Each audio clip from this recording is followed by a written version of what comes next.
ഇല്ല ലീല എൻ്റെ മോനെ ഒരു ജോലിക്ക് വേണ്ടിയിട്ട് കൊടുത്തിട്ട് കുറേ ആയതായി. ജോലി കിട്ടിയില്ല, എന്നിട്ട് പോലീസിലേക്ക്. സർക്കാർ ജോലിയല്ലേ, ഞങ്ങൾക്ക് നല്ല സമാധാനമുണ്ട്. ഇല്ല നിങ്ങൾ രണ്ടാളും ഉണ്ടല്ലോ പറയുന്നേ. മോന് ജോലി കിട്ടി പറഞ്ഞ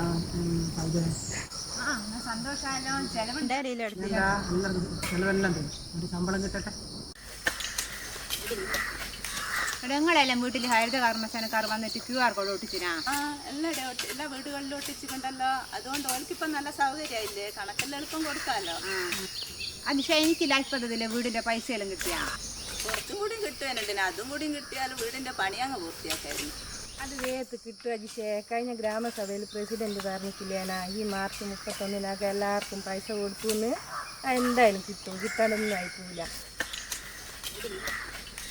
സ്ത്രീകളെ കുറിച്ച് എന്തോ പഠനം നടത്തി മറ്റേ ഈ ഗ്രാമസഭയിൽ പറഞ്ഞ കേട്ടല്ലോ. ആടോ നമ്മളെ പുറമേരി ഗ്രാമപഞ്ചായത്തിന് സ്ത്രീ പദവി പഠനത്തിൻ്റെ വകയായി നമ്മളെല്ലാം വീട്ടിലേക്ക് വരുന്നുണ്ട്. ഓലോട് നമ്മൾ കൃത്യമായ വിവരങ്ങളെല്ലാം ഒന്ന് പറഞ്ഞു കൊടുക്കണേ. വളരെ നല്ല കാര്യം. നമ്മുടെ നാട്ടിൽ നല്ല വിദ്യാഭ്യാസമുള്ള ഒരുപാട് സ്ത്രീകളില്ലേ, അവരെക്കുറിച്ച് കൃത്യമായി പഠിച്ചാലേ ഓലിക്ക് എന്തെങ്കിലും ചെയ്തു കൊടുക്കാൻ പറ്റും. സജിനെ, ജനകീയാസൂത്രണം പദ്ധതി പ്രകാരം പുറമേരി ഗ്രാമപഞ്ചായത്ത് നടപ്പിലാക്കുന്ന സ്ത്രീ പദവി പഠനം പദ്ധതിയുടെ എന്യൂമറേറ്റേഴ്സ് നമ്മുടെ വീടുകളിലേക്ക് എത്തുകയാണ്. അവരോട് നല്ല രീതിയിൽ കൃത്യമായ വിവരങ്ങൾ പറഞ്ഞുകൊടുത്ത് സഹകരിക്കണമെന്ന് അഭ്യർത്ഥിക്കുന്നു.